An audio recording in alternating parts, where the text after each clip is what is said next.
దేశమంతా ప్రశంసలు అందుకుంటా ఉంది. దయచేసి అందరూ నిలుచోవలసిందిగా కోరుతున్నాం.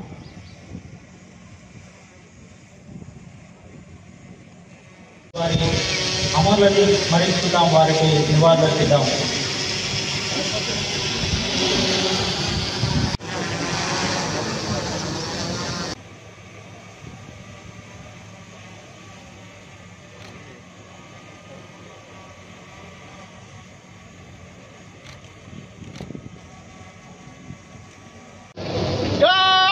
चलेगा बाय 1 मुड़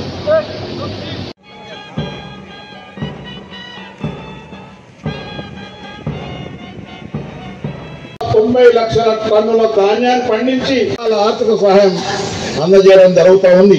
వారు ఆత్మ గౌరవంతో జీవించేందుకు తెలంగాణ రాష్ట్రం ఆవిర్భవించి నేటితో 11 ఏళ్లు నిండాయి. ఈ సందర్భంగా రాష్ట్ర వ్యాప్తంగా అవతరణ దినోత్సవాలు ఘనంగా నిర్వహించబడుతున్నాయి. ఈ విశిష్ట సందర్భంలో ఈ వేడుకలకు ఇచ్చేసినటువంటి జిల్లా ప్రజలకు నా హృదయపూర్వక అభినందనలు తెలియజేస్తా ఉన్నాను.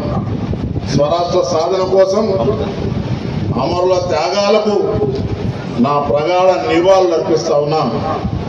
ఎందరో ఉద్యమకారుల త్యాగాల పునాదులపై ఏర్పడిన తెలంగాణ రాష్ట్రం నేడు అన్ని రంగాల్లో దిశగా అభివృద్ధి చెందుతూ ఉంది. దేశమంతా ప్రశంసలు అందుకుంటా ఉంది. తెలంగాణ రాష్ట్రాన్ని భారతదేశంలోనూ ప్రపంచ స్థాయిలో అగ్రస్థానంలో నిలిపేందుకు గౌరవ ముఖ్యమంత్రి రేవంత్ రెడ్డి గారి నాయకత్వంలో తెలంగాణ రైజింగ్ 2047 విజన్తో ప్రజాప్రభుత్వం ముందుకు సాగుతూ ఉంది.